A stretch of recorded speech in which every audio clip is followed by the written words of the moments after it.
After completing the task, Jasmine stayed in the original world, the original body for Jack. She had thought they would be happy together forever. However, Jack fell in love with another woman, even asking her to donate a kidney. She proposed to wait another 7 months. As long as she waited 7 months, once the baby was born, she would return to her original body. Yet she was still strapped to the operating table. At the moment her organs were removed, she and her child died together. If that's the case, we shall never meet again. Hello, host. This is the system's final reminder. Do you wish to return to your original body? Unexpectedly, Jasmine, who usually chooses to refuse, did not hesitate this time and nodded directly. I choose to go back. Despite the confusion, the system did not ask further but continued with the process. Please confirm the specific return time.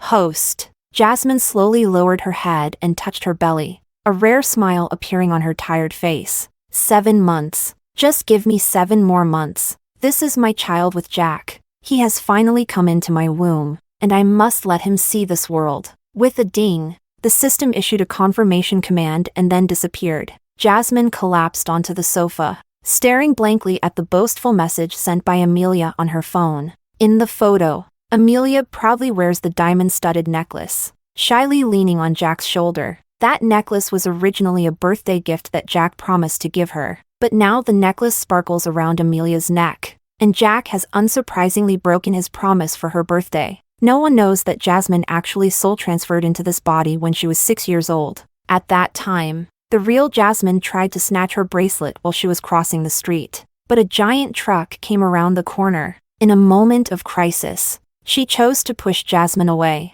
while she herself was crushed to pieces by the truck. In the void, a voice claiming to be the system told her that because of her good intentions, she had been granted a chance. As long as she survived until the system fixed the bugs, she would be able to return to her original body. So, she survived in place of the original Jasmine and married Jack. No one knew how happy she was on the day she wore the wedding dress. Although at first, Jack was always indifferent to her. She didn't care at all. Jasmine will forever remember the time when she was tied up by a group of wealthy young ladies and thrown into the pool, just to retrieve an embroidered needle. It was Jack who called for help and saved her, giving her a small piece of cake. That was the first time in many years that she tasted the flavor of cake. Sweet. It felt like it could melt her heart. She gave Jack her whole heart. Jack was depressed all day due to his leg disability. Jasmine worked tirelessly every day to give him massages, traveled across the country seeking medical advice,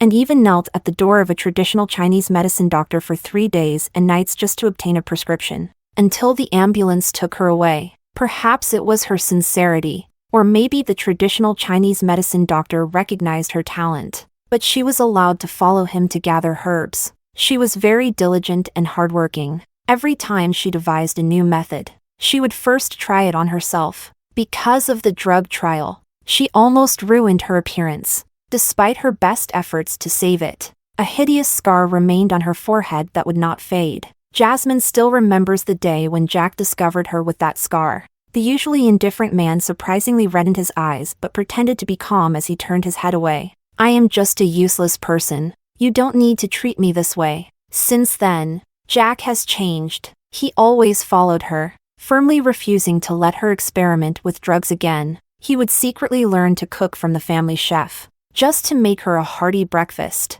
He would quietly kiss the scar on her forehead when she wasn't paying attention. He would hold her tightly in the middle of the night, pleading with her never to leave. Jack seemed to treat her as his only salvation, and she finally managed, through her own efforts, to help Jack stand up again. She just didn't expect that Amelia would appear at this moment. Back then, the one who was actually engaged to Jack was Amelia, but Amelia disdained Jack for being a cripple and cried, refusing to marry him. In the end, due to an accident, the illegitimate daughter Jasmine ended up marrying in place of Amelia. Jasmine originally thought that Jack would feel disgusted by Amelia, but Jack not only did not reject Amelia's advances, he instead unconditionally indulged her approach. He would spend lavishly just to buy the necklace that Su Jinjin liked, and would completely forget their anniversary to accompany Amelia to watch the sunrise. Moreover, Every time the media captures Amelia and Jack appearing together at various hotels and banquet venues, Jack only says, "I only see Amelia as a sister. Why must you be so petty?" After causing enough trouble, Jack gradually lost his patience and simply left a remark, "I've already married you as you wished. What more do you want? If it weren't for Amelia giving way to you, do you think you could marry into the Fu family just because you're a love child?" At that moment, Jasmine could no longer find a reason to justify herself. The words she said during the previous rejections of the system have become a joke. "I can't leave Jack. What will Jack do without me? I can't let him be sad." It turns out that the only one she couldn't live without was herself, and the only one being overly sentimental was her. Jasmine forced a bitter smile, gently caressing her abdomen, whispering, "Baby, mommy really can't bear to part with you." "Jasmine, what are you talking about? What baby?" Jasmine suddenly stood up from the sofa, turning to see Jack standing at the entrance, holding a delicate cake box. Jack handed the gift box to Jasmine, his face rarely showing a vulnerable expression. "Jasmine, I was too harsh with my words last time. I shouldn't have said that. Today is your birthday. I specially bought your favorite cake. So please don't be mad at me anymore." Jasmine then remembered that today was actually her birthday. In the past, at Sue's house, as an illegitimate daughter who couldn't be presented in public, she had no right to celebrate her birthday. The habit of eating cake on birthdays was something she developed after marrying Jack. But ever since Amelia appeared, Jack had almost forgotten about her. She really didn't expect that Jack would still remember her birthday. Jack was good-looking and exuded an air of nobility, especially after his legs healed, sweeping away the shadows of the past. His deep-set eyes could almost make one drown in them. At this moment, his flattering expression made Jasmine feel a twinge of softness in her heart. If Jack knew about the existence of this child, would he feel a bit of affection for her? She reached out to take the cake box, hesitating to speak. "Jack, actually, I am pregnant." Before Jasmine could finish her words, Jack's phone rang. On the other end of the phone, Amelia's charming voice came through. "Jack, my stomach hurts a little. Can you come over and take a look at me?" Jasmine instinctively reached out and grabbed Jack's hand, pleading, "Today is my birthday. Can you please not leave?" This might be the last birthday she could spend with Jack, and she didn't want to leave herself with regrets. Besides, she hadn't told Jack about her pregnancy yet. Looking at Jasmine's earnest face, Jack hesitated. On the other end of the phone, a painful cry escaped, and then the voice was tinged with tears. "I'm sorry. I didn't know today was Jasmine's birthday. I'm fine. I can be alone. Jack, just stay with Amelia. Don't worry about me anymore." After saying that, the sound of glass shattering came from the other end of the phone. As if something had fallen to the ground, Jack was about to ask what happened when the call was already disconnected. Jack's expression instantly turned frantic, and he angrily shook off Jasmine's hand. "Didn't you hear Amelia say she wasn't feeling well? Jasmine, can't you have a little compassion? Always being jealous and fighting over nothing. Is it really that interesting? Can't you learn to be a little kinder like Amelia?" Jasmine was knocked off balance by Jack's sudden force and fell to the ground. Jack didn't even glance at her, picked up his coat, and turned to run outside. Jasmine felt as if her heart was about to shatter. Although she had long known that Jack didn't love her, and didn't even think much of her, at this moment, she still felt pain so intense that she couldn't breathe. The nanny Sandra hurried over upon hearing the commotion and asked, "Madam, are you all right? I just saw the gentleman carrying a cake, saying he was going to celebrate your birthday. Why did he leave again?" Jasmine said nothing, but with Sandra's help, she struggled to stand up. But then Sandra exclaimed, "Blood! Madam, you are bleeding." Jasmine was taken to the hospital by the ambulance. After working hard all night, Sandra was extremely tense the whole time, almost on the verge of tears. When she first married into the Fu family, none of the servants thought highly of her, and many whispered behind her back, saying that a bastard like her was a perfect match for a cripple. Only Sandra, poor thing, she looked so frail, and like a caring mother, she made all sorts of delicious food for her. Later, after several failed attempts with the medication, Sandra still comforted her thoughtfully. You have this intention. The heavens will surely see it. Jasmine, both amused and touched, wiped away the tears on Sandra's face. Didn't the doctor say I was fine? Why are you crying? Sandra sighed. The doctor also said that if it had been any later, you wouldn't have been able to keep the child in your belly. Tell me, you're already pregnant. How can your husband still be so angry with you? It's causing you. Before she finished speaking, Sandra stopped, her face filled with worry as she looked at Jasmine. Yeah, she was clearly pregnant, yet the person by her side was not her husband. Thinking of this, Jasmine couldn't help but let out a self-deprecating smile, her expression full of bitterness. Sandra also realized she had said the wrong thing and quickly tried to make amends. Your husband might just be confused for a moment. He still loves you. As she spoke, Sandra brought over the cake box and placed it in front of Jasmine, smiling as she said, I heard that you can't buy from this cake shop without waiting for 2 hours. Your husband knows you like it and went out of his way to get it. He still cares about you.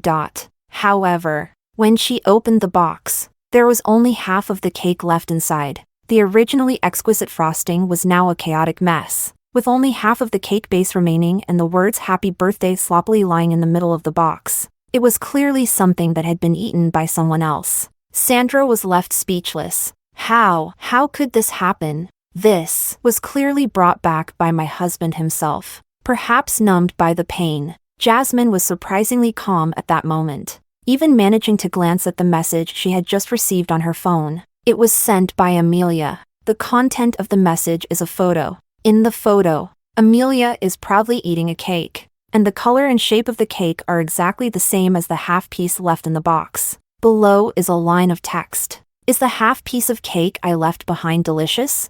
Jasmine suddenly couldn't help but vomit. However, she hadn't eaten for most of the day, and what came out was only bitter yellow bile. It turned out that her birthday cake was just something Amelia had left over and didn't want. Just like Jack as a person, if it weren't for Amelia not wanting it, how could it possibly fall to her?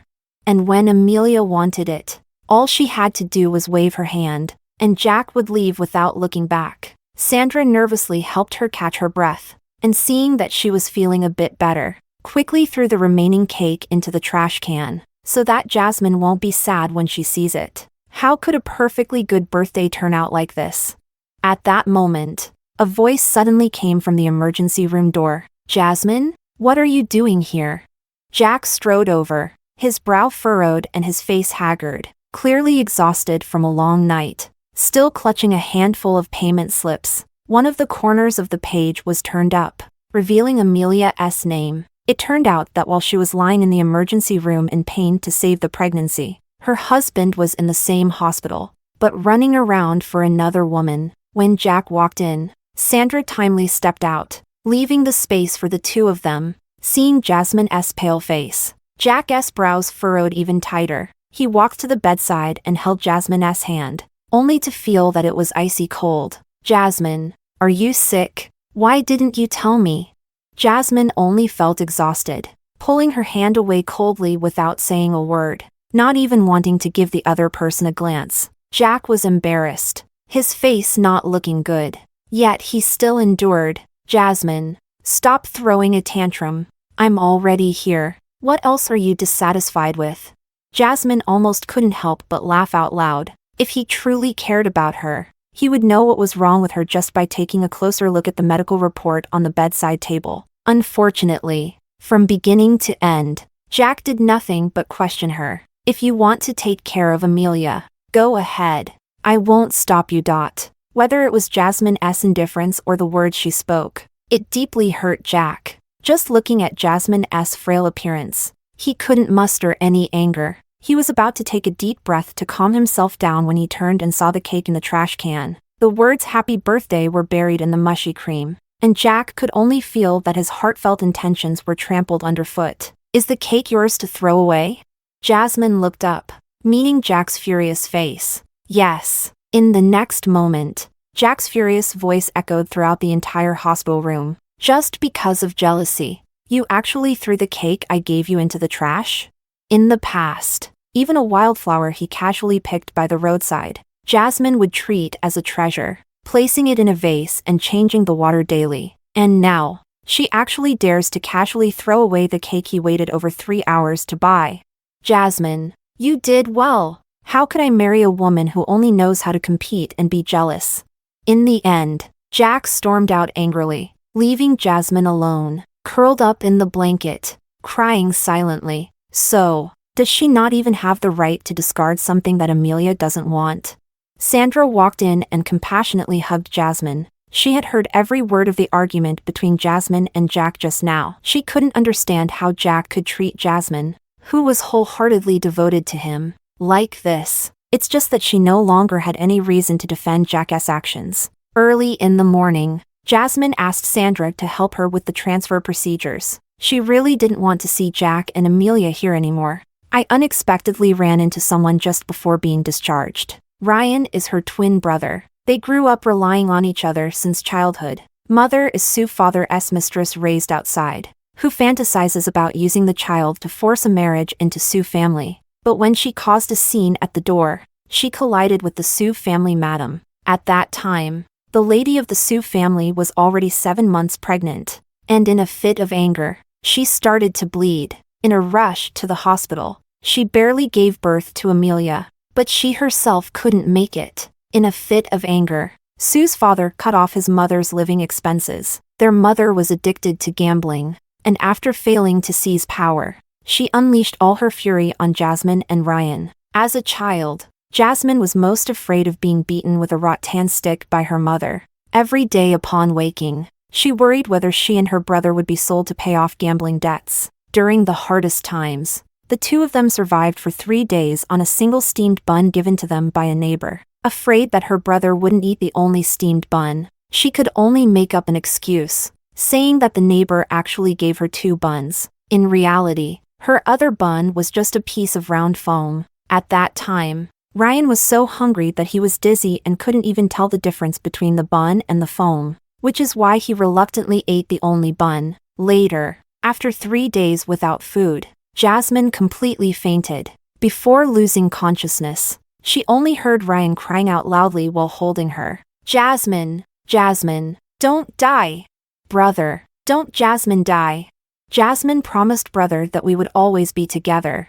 Fortunately, in the end, the community workers found them, which saved their lives. From that day on, as long as there was food, Ryan had to see Jasmine finish eating before he would take a bite. During those days, although life was difficult, Jasmine felt that as long as she was with her brother, everything was good. At the age of 12, her mother drowned after falling into the river while drunk, and she and her brother were taken back to the Sue family. It was also from that time that everything changed. The days back at the Sue family were not much better than outside. The food was always spoiled. At night I had to squeeze in with the dog to sleep. Every day was filled with endless chores, unending cleaning, and from time to time, I had to endure being teased and bullied by Amelia. But gradually she realized that she was the only one left to be beaten. Her brother no longer held her hand at some point. Instead, he began to follow Amelia, affectionately calling Amelia sister, going to great lengths just to please Amelia, standing by while Amelia bullied her, even urging her to beg like a dog. As long as you kneel down and lick Amelia's shoes, and learn to bark like a dog, you can avoid a beating, and I can successfully secure a spot in the noble school. Why are you so stubborn? Do you even know how important that spot is to me? At that moment, Jasmine suddenly realized that she would probably lose her brother forever. Seeing the obvious weakness on Jasmine's face, her frail body seemed like it would topple over with a gust of wind, and Ryan couldn't help but feel a twitch at the corner of his eye. Are you sick? Are you not doing well at Fu's place? Jasmine looked up in surprise. She hadn't seen Ryan for a long time. The last time was still because of Amelia. That day, Amelia invited her out for tea, her words filled with provocation. You can't even hold on to Jack's heart. What good is it to occupy the title of Fu's wife? It just makes you a laughingstock. Jasmine couldn't be bothered to listen, turning to leave, but was grabbed by Amelia's wrist, and a cup of coffee was splashed on her. She was drenched and in a sorry state. The scalding liquid felt like it was going to melt her skin. Amelia suddenly cried and threw herself into Jack's arms, sobbing uncontrollably. Jack. I just wanted to ease the relationship with Jasmine, but who knew she would throw coffee at me. Fortunately, I blocked it a bit. Otherwise, my face might have been ruined. Jasmine didn't expect Amelia to play the victim first, and immediately retorted, I didn't. It was Amelia who splashed me. At this moment, the restaurant was crowded with people, all watching them as if it were a joke. Jasmine stood up, displaying her coffee-stained clothes in front of Jack. If it were me who splashed it, how could I let myself be so embarrassed?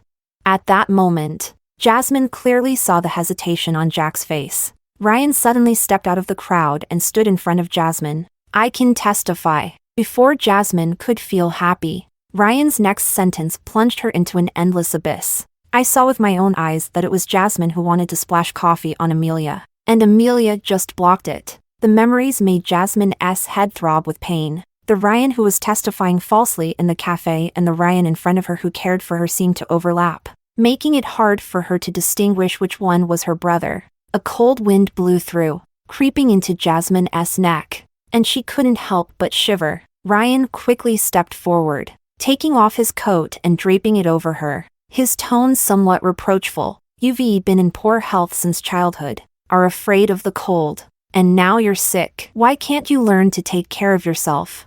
Whether it was the coat or Ryan's words, a hint of warmth unexpectedly blossomed in Jasmine's heart. She wrapped the coat tighter around herself and softly replied, Thank you. A sigh came from above her head. Are you and Jack not happy? Is that right? Hearing this, Jasmine couldn't help but feel a lump in her throat, nearly brought to tears. I'm your brother. If you're not doing well, how could I not feel heartbroken? You need to know that in this world, I'm the only one who truly cares for you. Ryan gently lifted Jasmine's face, tenderly wiping away her tears, just like when they were kids. So, just return Jack to Amelia, okay? Jasmine felt as if the blood in her body had frozen. What did you say? Jasmine, we are the closest relatives. Would I harm you? I just want to help you. You trust your brother, right? Now I have shares in the Sue family, and I have a say in the company. After the divorce, your brother will take care of you. No matter what you want, your brother can provide it for you. As long as you return Jack to Amelia, I swear, from now on, I will never let you suffer any grievances again. The despair in Jasmine's eyes gradually solidified into substance, piercing Ryan's heart and leaving him breathless. Jasmine, don't look at me like that. I am your closest brother. What? What are you doing? Jasmine forcefully threw her coat on the ground, not even casting a single extra glance, and walked straight away. The coat on the ground still carried the scent of Jasmine. Ryan picked up the coat, his eyes finally revealing a sense of reluctance, softly murmuring, Jasmine, you must believe that everything I did in the past was out of necessity. I never intended to hurt you. Unfortunately, his words were swept away by the cold wind, disappearing into the air. Jasmine stood by the roadside trying to hail a taxi, her trembling fingers unable to input the destination on her phone, and the tears she had been forcing back finally fell onto the screen, blurring her vision. She only felt that she had truly failed. The brother she had grown up with, who had always been by her side, did not love her, and even her husband looked down on her from the bottom of his heart. Was it that she hadn't done enough? That she could never qualify for being favored? In the next moment, a pair of long legs appeared in front of her. Along with them came a bony hand and a plain handkerchief. Don't cry, just wipe your tears. The deep, magnetic voice carried an inexplicable sense of security. Jasmine immediately recognized the man in front of her, Jack's uncle, Claude. The Fu family was divided into two parts from Grandpa Fu, one part given to Jack's father, which Jack is gradually taking over, and the other part was left to the youngest child in the family at that time, Claude. When Claude received the inheritance, he was only 3 years older than Jack at the time, still just a newly adult kid. The other members of the Fu family were not without envy. Even Jack's father used various means to try to seize Claude's portion, but all were effortlessly thwarted by Claude. After that, Claude decisively shifted his focus overseas, It is said that the Fu family's assets nearly doubled under Claude's management. Now that the domestic situation is thriving, Claude returns to develop with substantial funds. He secured a $2 billion project as soon as he landed. In no time, he became the center of attention. Jasmine had only seen him once at a family gathering, but she was immediately captivated by the man's presence. She hastily wiped her face, not daring to reach out for Claude's handkerchief. "Uncle." Even her voice was as soft as a mosquito's whisper. She had heard Jack mention this ruthless uncle countless times before, and she took a small step back, facing Jasmine's retreat. Claude showed no reaction, simply continuing to nonchalantly place a handkerchief into Jasmine's hand, speaking in a tone that brooked no refusal. "My car happens to be nearby. Let the driver take you home." Just as Jasmine was about to decline, Claude continued, "If the media catches the young lady of the Fu family taking a taxi alone." As he spoke, he also glanced meaningfully at Jasmine's obviously tear-streaked eyes,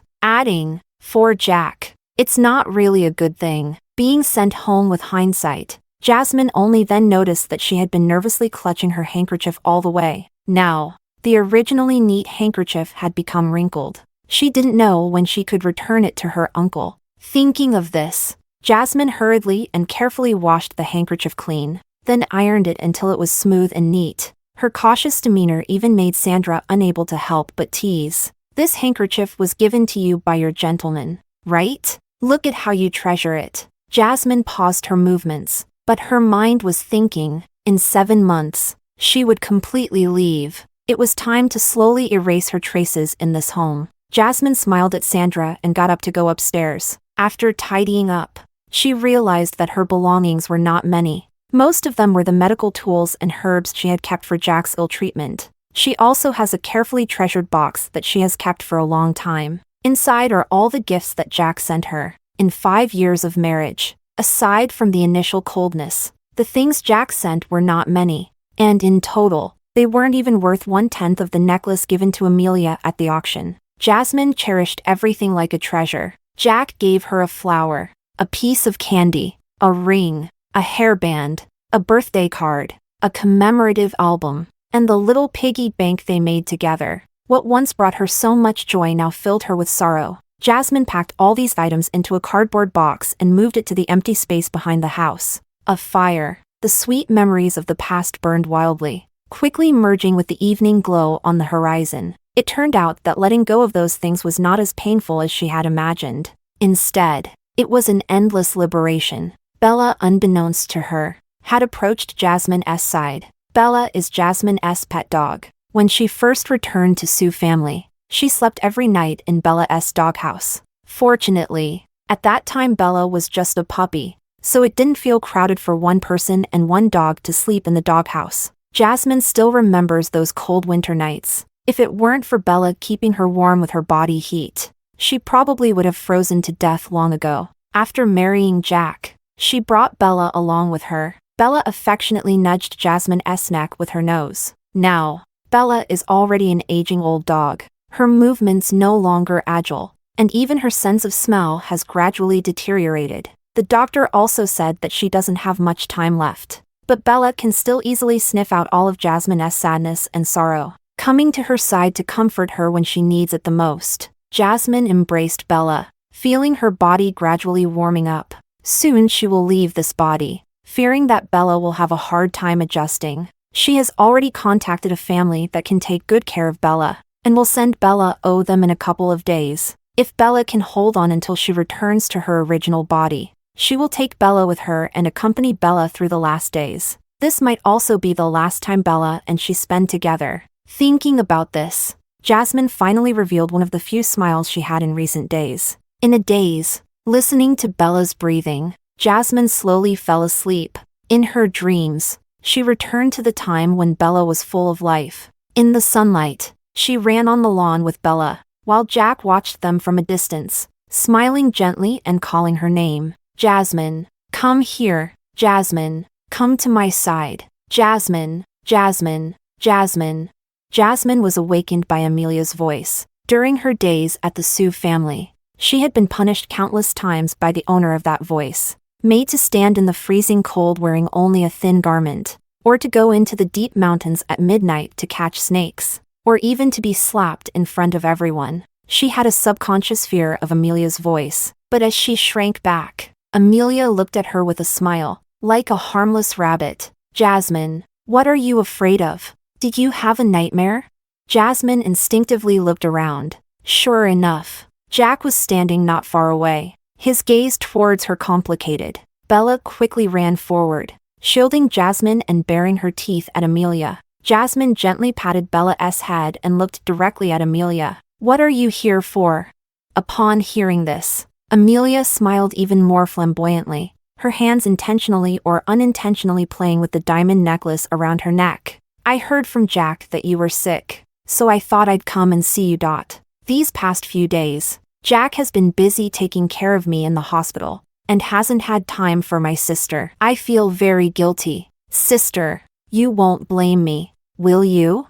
Blatant boasting, just short of writing her pride on her face. In the past, at this time, Jasmine would have been unable to help but shout and scold Amelia for stealing her husband, only to receive Jack's cold glare and reprimand in return. But now, Jasmine just calmly shook her head. Of course not. Jack can choose to take care of whoever he wants. I have no objections. Throughout the entire process, she didn't glance at Jack even once, as if the two people she saw at that moment were merely insignificant, and the words she heard were nothing but trivial. Jasmine, you. Jack's brows unconsciously furrowed, as if he couldn't get used to such indifference from Jasmine, yet he found no place to refute. Jasmine really didn't want to waste her breath on them and turned to leave, but Amelia quickly stepped in front of her path. Does my sister really not want to see me? Jasmine sharply sensed something unusual and deliberately distanced herself from Amelia. I'm just tired. Doesn't my sister know I'm sick? Sick people should rest more and look at fewer distressing things. I didn't expect that today. Jasmine was particularly unyielding. A glint of mischief flashed in Amelia's eyes as she avoided Jasmine's gaze, squatting down in a different direction to pet Bella's ears while saying, I remember this dog was brought from the Sioux family by my sister. Sister has such a good relationship with it, yet is so indifferent to her own biological sister. I really feel so sad about this. In the next moment, Bella suddenly lost consciousness and violently convulsed, as if she had received a tremendous shock, opening her mouth and frantically biting at Amelia's arm. Everything happened too quickly. Jasmine couldn't stop it in time. She only heard Amelia let out a piercing scream, and Jack quickly rushed over, kicking Bella away several meters. Bella's body hit the hard concrete ground with a dull thud. Jasmine quickly rushed over to pick up Bella, but at this moment, Bella is extremely weak, struggling to breathe. Bella, what's wrong? You have to hold on. Jasmine. Jack's angry voice rang out. This beast bit Amelia, and you didn't care at all, yet now you're concerned about it? Do you have any humanity left? Jasmine finally reacted, looking guiltily in the direction of Amelia. At this moment, Amelia was tightly held by Jack, concealing half of her injuries, but from the exposed part, a bright red bite mark was visible, particularly shocking. I'm sorry. I don't know Bella why it suddenly turned out like this, but Bella is fully vaccinated, and all the checkups are done regularly, so she definitely won't carry any viruses. Don't worry. If Bella bit you, I will take full responsibility, or you could bite me instead. But Bella's current situation is really bad. I must take her to see a doctor.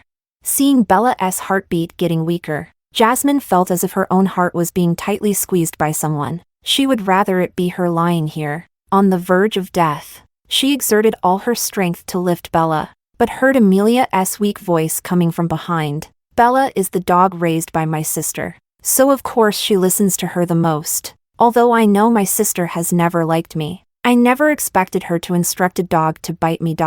If it weren't for Jack's quick reaction, was my sister really planning to have that dog kill me?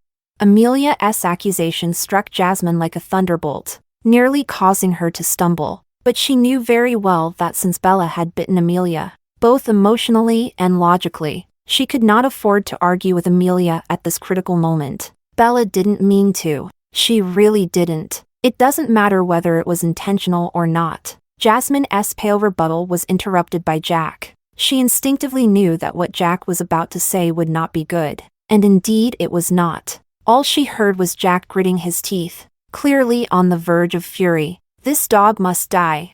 Jasmine felt as if countless thunderclaps were exploding in her mind, causing her to faint. She tightly held onto Bella, desperately shaking her head. No, no way. We can't kill Bella. However, Jack, with a single command, 4 or 5 strong security guards had already surrounded her and Bella. She hugged Bella and fearfully recoiled. No, don't. You can't touch my Bella. Jack. No, Mr. Fu, I beg you. Please let Bella go, okay? I'm begging you. As long as you let Bella go, I'm willing to leave you voluntarily. I'm willing to support you and Amelia. You can ask me to do anything. As long as you spare Bella this time, okay. She had thought that her concession would elicit a shred of compassion from Jack. But unexpectedly, after hearing her plea, Jack's anger not only did not diminish in the slightest, but instead intensified. He stared at Jasmine angrily, his lips trembling with rage, yet he couldn't bring himself to say anything, only repeating his earlier words in a harsh tone. This dog must die. Jasmine was held by 2 security guards with her arms pinned behind her back, watching helplessly as several others struck Bella's abdomen forcefully with clubs. Bella was already weak and had no strength to resist. After being hit a few times with the clubs, she couldn't even let out a mournful cry. Bella's eyes were filled with tears, and in her final moments, she still looked straight at Jasmine, as if pleading for her owner to save her, and also as if asking what she had done wrong, why she had to cruelly kill her in such a way. Bella, of course. She doesn't understand. It closed its eyes forever in such an unclear stick. Jasmine went from a sharp scream at the beginning, to a hoarse sob, and then to a complete despair. Clearly, she had already contacted the person, just waiting for them to arrange everything so that Bella could be sent over. Clearly, Bella could live her remaining life happily and carefree. Clearly, everything shouldn't be like this. But Jasmine could only watch helplessly, watching her loved ones turn away, watching love go to waste, watching a vibrant life die from torture. Bella doesn't understand, and she doesn't understand either. Perhaps this was a mistake from the very beginning. She shouldn't have become Jasmine, nor should she have fallen in love with Jack, and she definitely shouldn't have struggled to maintain this hollow marriage under Amelia's relentless pressure. Jasmine is completely unwell. She can't eat anything, and even drinking water makes her gag uncontrollably. Aside from lying in bed like a living corpse, she can do nothing. Sandra feels heartbroken, anxiously holding a bowl. Madam, you can't just not eat anything. Even if you don't care about yourself, you have to think about the child in your belly. In the past few days, Sandra has made countless calls to Jack, just hoping he would come back to see Jasmine. She knew she couldn't persuade the lady, but the gentleman certainly could. After all, how deeply they had loved each other in the past. But Jack only answered the first call. Before Sandra could even mention Jasmine's condition, a cold voice came from the other end. You tell Jasmine that whenever she can kneel down and apologize to Amelia, that's when I'll come back. After saying that, he hung up the phone. Since then, no calls from Jack have come through. Sandra dared not convey Jack's words, only continuously comforting Jasmine. If the sir comes back and sees you like this, he will definitely be heartbroken. Jasmine wearily blinked. What about Bella's body? It's already been sent to the pet hospital. They have the best morticians, and they will make sure Bella leaves looking beautiful. Bella was a clean little dog. Even as she got older, she would groom herself every day to stay tidy. That's good to hear. I didn't protect her well. She must hate me, right? How could she? Sandra quickly replied. The lady has done her best. How could Bella blame you?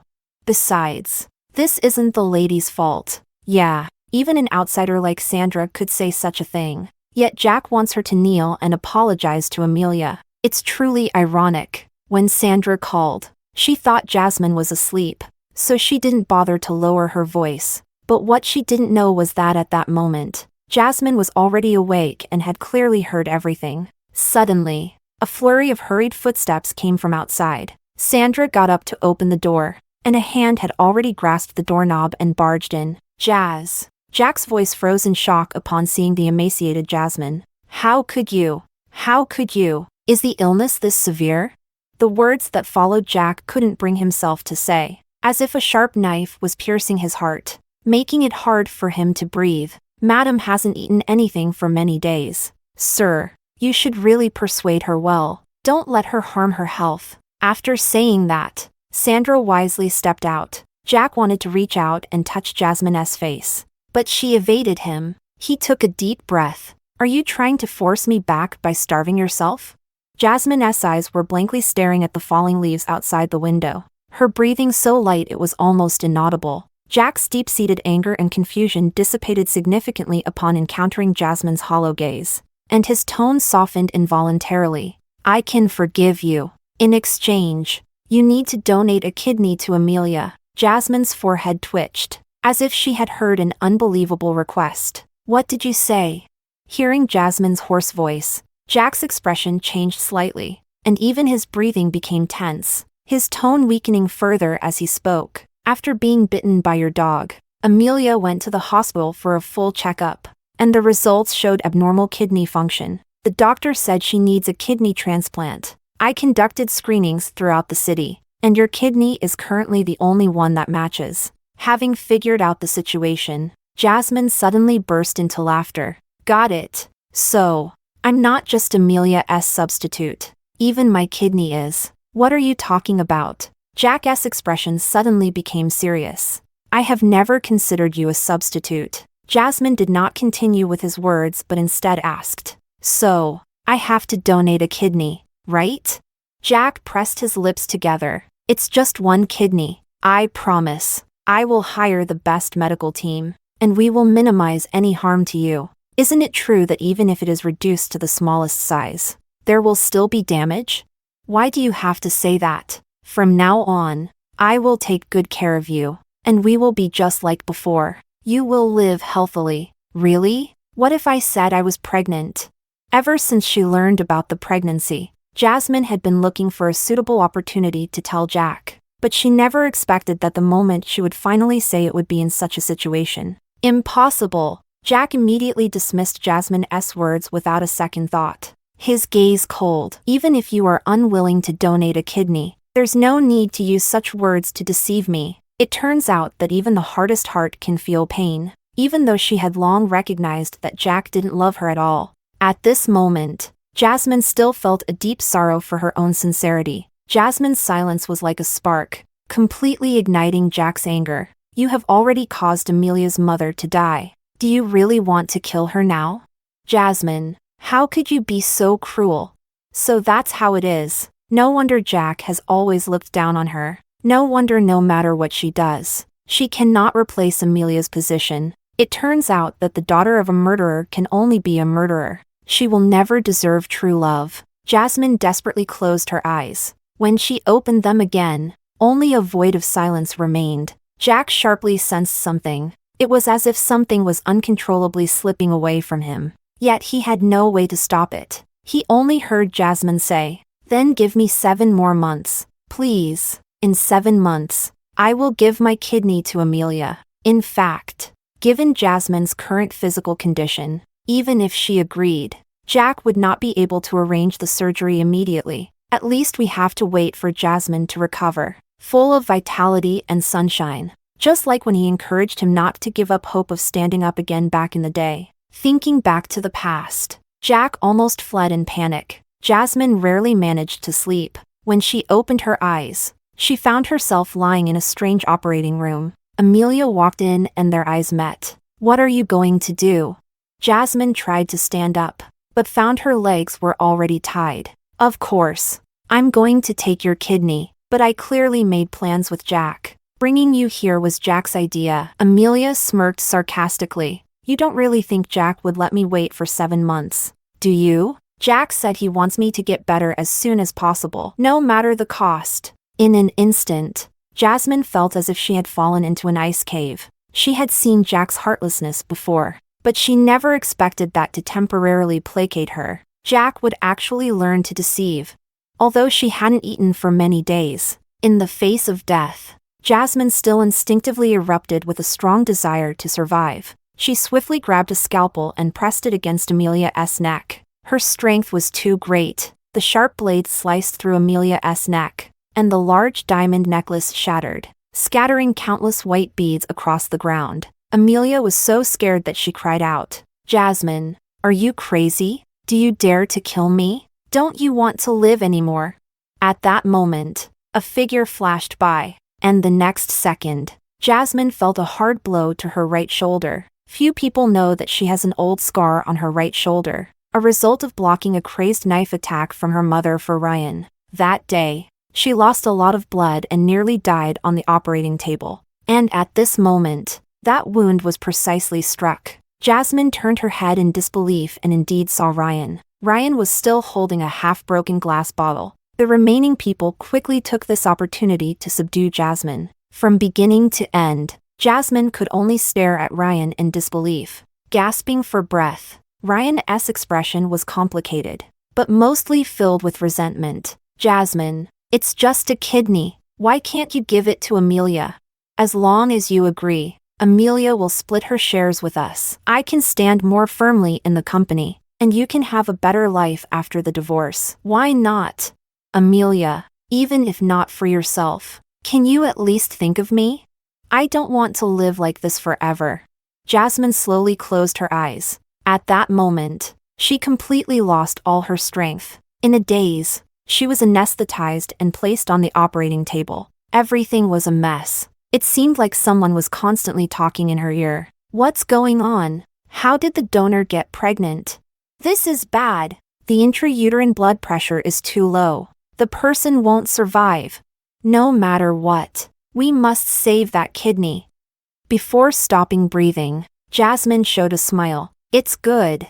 Everything is over. Never to be seen again." Jack was sitting at his desk. Outside, the rain was pouring down. The strong wind whipped the fallen leaves against the huge floor-to-ceiling windows, producing a chilling wail. For some reason, Jack's heart has been in turmoil all morning. It felt as if he was subconsciously afraid of something. His gaze fell on the photo on the desk. It was a picture of him and Jasmine. He didn't like taking photos, but Jasmine loved it. He didn't want to disappoint Jasmine, so he forced a smile and spent the whole afternoon taking pictures with her. Jasmine usually appeared quiet and gentle, but she always loved to act spoiled when she was with him. While taking photos, she would pinch his face. "Wooden person, could you please relax your eyebrows a bit? And your mouth. Is it really that hard to smile? Why do you look like you're about to cry? Look at this picture. Anyone who doesn't know would think I hurt you." Jasmine angrily tapped his head,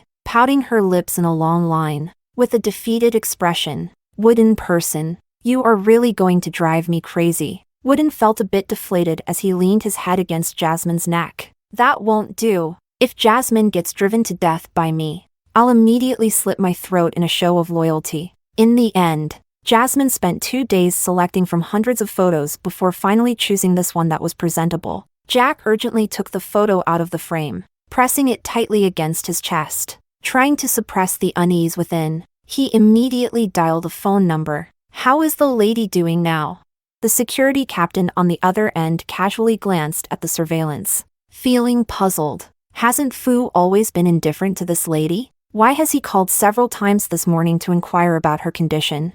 Even so, the security captain did not dare to be negligent. Glancing at the surveillance again and truthfully responding, "The lady's room door is still closed. She must not have woken up yet, but the meal has been delivered on time." For some reason, despite hearing the news that Jasmine is safe and resting at home, the anxiety in Jack's chest has not diminished in the slightest. After briefly discussing work with his secretary, Jack put on his coat and hurried home. The journey that usually takes 40 minutes only took half the time today. All the way, Jack was thinking about what he should say to Jasmine when he got back. First, apologize. He said such harsh words. It must have been very upsetting for Jasmine. Jasmine has always been sensitive and timid, hiding away to cry whenever something happens. Jack spent a lot of effort to help Jasmine change this bad habit, but recently, he has been making Jasmine feel sad all the time. That's why Jasmine looks at him with such eyes, empty and disappointed. as if she has completely severed him from her heart. It shouldn't be like this. His Jasmine used to love him the most, her eyes always sparkling when she looked at him. When exactly did they become like this? It probably started from Ryan telling him about that incident. Thinking of this, Jack's temples throbbed suddenly. As long as Jasmine can donate her kidney to Amelia this time, it can be considered her complete atonement for the mistakes of the past. Jack had long decided that he would completely forget the schemes and conspiracies of the past. Forgiving Jasmine for all her sins, he would treat Jasmine as well as he did before. Jasmine would still be the person he loved the most. Thinking of the beautiful life ahead, Jack unconsciously quickened his pace. Knock, knock, knock. There was no response from inside the door. Jack was about to knock again when his phone in his pocket suddenly rang. When he arrived at the hospital, a nurse happened to walk out of the intensive care unit with a few pieces of gauze stained with blood on the medicine cart. It was obvious that they had just changed the dressings for the patient inside. Amelia, upon seeing Jack, hurriedly pulled down a corner of her hospital gown in order to provide Amelia with the best treatment conditions. The Sue family reserved the entire floor. Those few pieces of blood-stained gauze were undoubtedly taken from Amelia, but Amelia is currently undergoing conservative treatment. How could there be any bleeding? Smelling the faint scent of blood in the ward, Jack slightly furrowed his brow. At this moment, Amelia had already regained her composure, a faint smile appearing on her pale face. Jack, you're here. I thought you wouldn't make it here so quickly after coming from the company. I just went home for a bit when I heard you were feeling unwell. I rushed over immediately. Jack draped his coat over the edge of the bed, observing Amelia's reaction without a word. If he leaves from the company at this time, he really won't make it. Under the light, Amelia's face was exceptionally pale. Her lips cracked, and even her breathing was more rapid than before, as if she had just undergone a major surgery. My dad heard that Jasmine was sick and was extremely worried. Coincidentally, Jasmine hadn't returned for a long time, so my dad thought about having my brother bring Jasmine back to stay for a while. As he spoke, Ryan walked in and agreed. Yeah, Jasmine agreed too, to provide evidence. He even showed the chat records on his phone to Jack. The conversation took place this morning, and the dialogue box with Jasmine indeed showed her agreement to the suggestion of returning to Sue family for a while. Jasmine rarely mentioned her life at Sue family, but as her partner, Jack could sense that Jasmine was not particularly fond of those days living at Sue family. Jack's confusion deepened. Ryan was unaware of Jack's and continued to suggest, since Jasmine also wants to return to her family for some rest, why don't I go pick her up right now? As for you, my good brother-in-law, you stay here and keep Amelia company. You have no idea. Amelia likes you so much. Jack suddenly thought that a year ago, Ryan had said the same thing. Jack, you have no idea how much Amelia likes you. The one who was originally betrothed to you was Amelia, but Jasmine went so far as to drug your drink to marry into the Fu family, causing you to have a confused relationship with her. Although I am Jasmine's biological brother, I can't bear to see you kept in the dark. Jasmine has never liked Amelia since childhood, feeling that Amelia stole her father's love. So even though she knows how much Amelia likes you, she still wants to take you away. I really don't want to see Jasmine continue down this path anymore. It was indeed not Jasmine who made the engagement with Jack back then, but it was Jasmine who took the initiative to get him a drink at the banquet. It was Jasmine who noticed he was unwell and pushed him back to his room, and it was Jasmine who was discovered having relations with him in front of everyone. The Fu Su families, forced by circumstances, had no choice but to let Jasmine marry over. Jack's years of confusion were finally resolved at that moment. He could no longer face Jasmine as he once did. It was also from that day on that he and Jasmine went from being a loving couple to constantly arguing. Jack. Amelia's voice pulled him back to reality. Jasmine's current body is not suitable for moving. Let's talk about it again in a few days. Just after Jack refused, Amelia couldn't help but speak up. But Jasmine has already agreed. If Jasmine insists on going back, I will personally escort my wife, so you won't have to trouble yourselves. Stepping out of the ward, Jack felt an increasing sense of unease in his heart. The Fu family is one of the prominent families in the capital, and with Jack holding a vast enterprise, it was easy to suspect something. He remembers that this hospital is owned by the Su family, and it is probably very difficult to find the answers he wants here. So, he took out his phone and made a call. "Help me check something." It was nearing dusk on the way back. The roads were lit up with long rows of lights during the evening rush hour, and even though Jack forced his way in, he could only be stuck in the traffic. In fact, he still hadn't figured out how to face Jasmine. He was afraid to see Jasmine's lifeless, ash-gray eyes. It shouldn't be like this. His Jasmine used to love him the most, her eyes always sparkling when she looked at him. Yet he had pushed the person he loved the most further away with his own hands. Jack's chest began to rise and fall violently. Never before had he wanted to see Jasmine so desperately as he did now. Even if what happened back then was Jasmine playing a few tricks, the companionship and sweetness over the years are real, and the love and dedication are also genuine. In order to heal his leg, Jasmine tried countless medications and endured immense suffering, even leaving an indelible scar on her forehead. He witnessed all of this and truly felt heartbroken. Perhaps he really shouldn't dwell on what happened back then. As long as they truly love each other, isn't that enough? If Jasmine really doesn't want to, he can also give up the idea of having her donate a kidney. In the family, there is no shortage of money. Finding a kidney source is not that difficult. Moreover, Amelia's body is far from being at the end of its rope. As long as Jasmine truly does not want to, Jack has already thought it through. He will persuade Amelia to look for another kidney source. No matter what, he does not want Jasmine to hate him. He wants Jasmine to love him, just like before, to love him forever. Seeing that the cars on the road showed no signs of moving, Jack sent the vehicle's location to his secretary and got out of the car. Today is a cloudy day, and the light rain has hardly stopped. Jack was running wildly on the road. He was too eager to see Jasmine. He had so much to tell Jasmine that he couldn't wait a minute longer. In the long line of traffic, he was the only one braving the rain, weaving through the gaps. The muddy water on the road soaked his pant legs. His suit jacket changed from light gray to dark gray, and the sweat mixed with rainwater dripped to his lips. Yet it had no bitter taste. It seemed that as long as he could see Jasmine, nothing else mattered. When he breathlessly ran back home, he didn't even have time to change his clothes. Taking large strides up the stairs and pushing open the bedroom door, the person he was looking for was lying on the bed, completely wrapped up in blankets. Jack couldn't help but show a doting smile. "Are you still playing hide and seek with me at your age?" There was no movement on the bed, not even the slight rise and fall that should normally be there. Jack didn't initially feel that something was wrong. In the past, Jasmine had also played such games with him. Sometimes she would hide under the blankets, sometimes under the bed, and sometimes in the storage room. But no matter where Jasmine was hiding, Jack could always find her. Jasmine often felt downcast, but Jack whispered softly as he held her shoulders, "The prince always finds the princess, doesn't he?"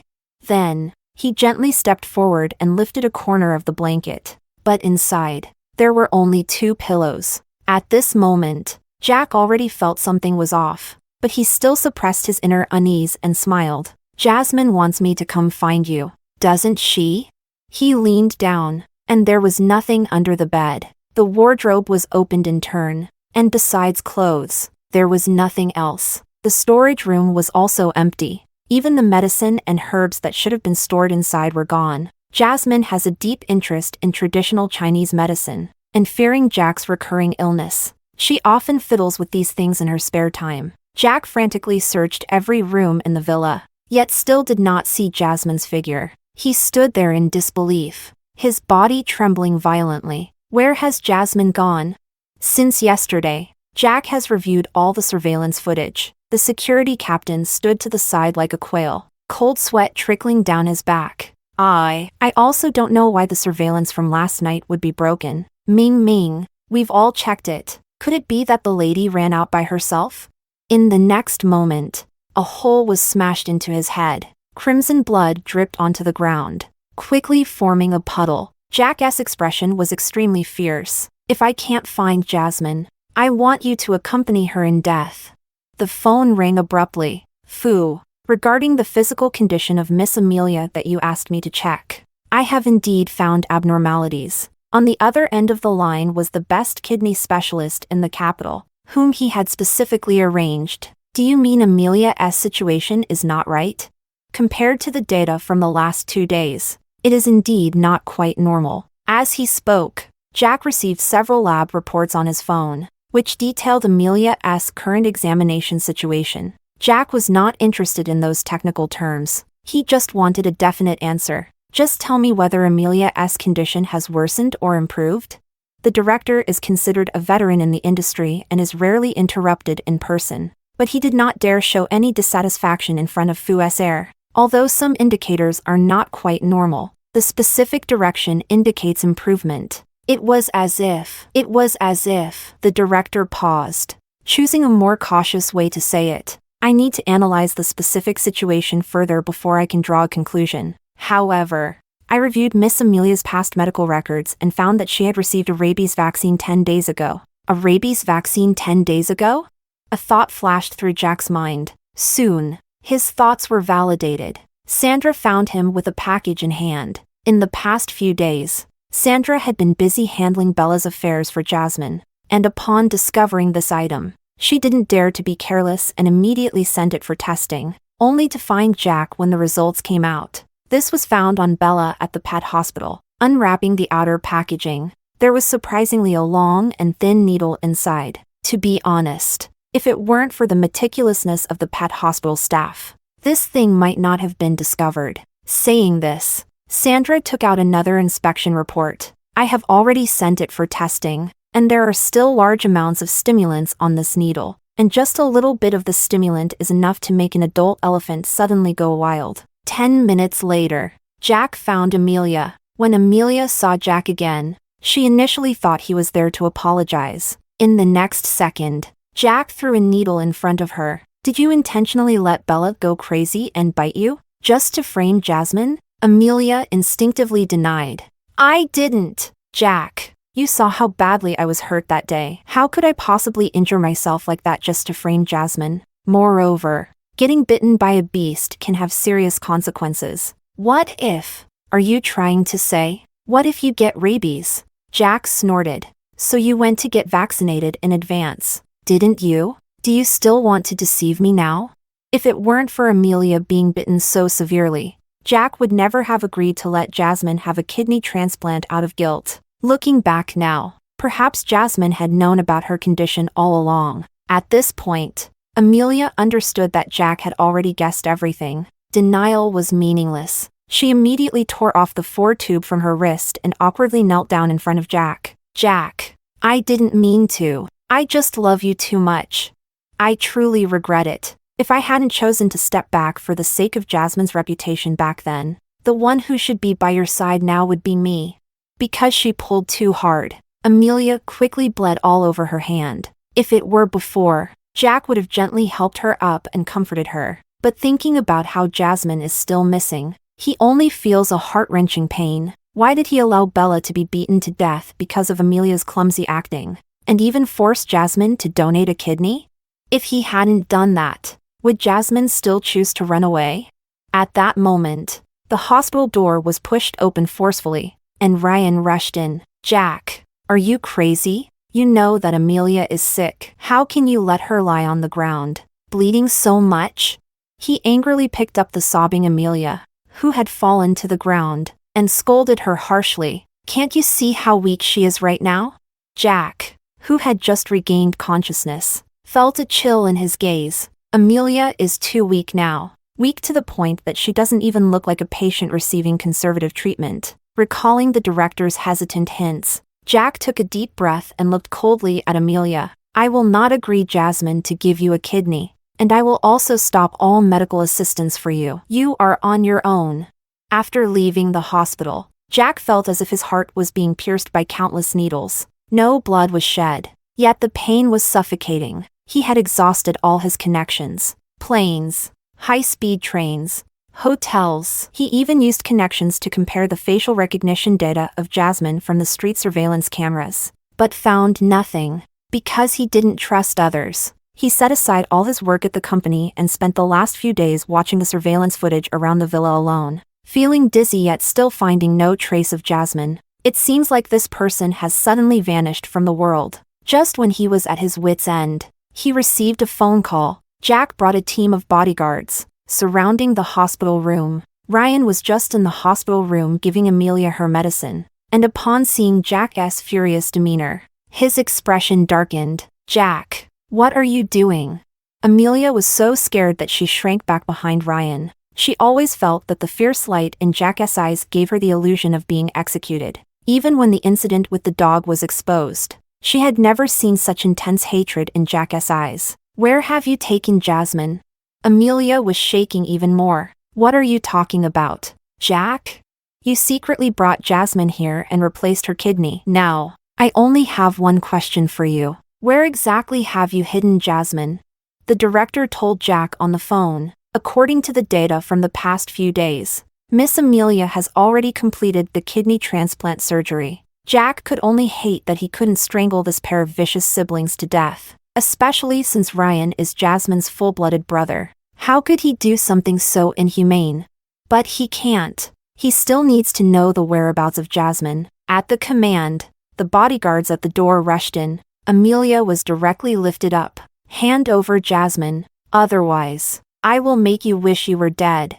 At this point, Ryan was completely panicked, yet still held on. "Jack, do you want to completely sever ties with the Sue family? You took my wife without my knowledge, swapped her kidney, and hid her away. Am I the one who is supposed to tear the facade?"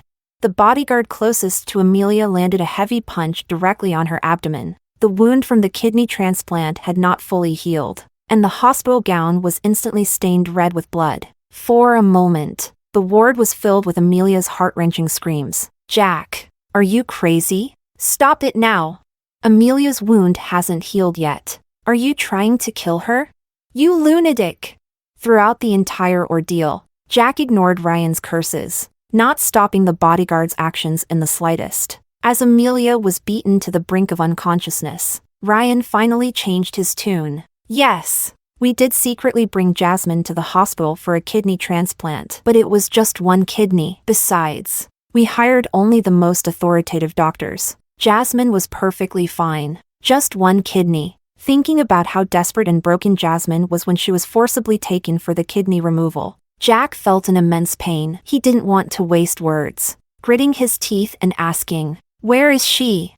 Ryan was silent for a moment, then turned to the nearly unconscious Amelia. "Amelia, at this point, you should just hand over Jasmine." Several bodyguards were already prepared and immediately administered a dose of medication to Amelia. Originally gasping for breath, Amelia instantly began to breathe heavily, but as she gasped, she suddenly burst into laughter. "But Jasmine is already dead." The corpse in the morgue was covered with a white cloth, revealing only a face. Due to prolonged freezing, Jasmine's face had become stiff and gray, even faintly exuding a smell of decay. But the scar on her forehead remained clearly visible. That shape Jack is all too familiar. It is Jasmine's permanent scar left from trying to give him the medicine. At that time, Jack had promised never to let her down, but in the blink of an eye, Jasmine had already become a corpse. Standing in front of Jasmine's corpse, Ryan reacted particularly intensely.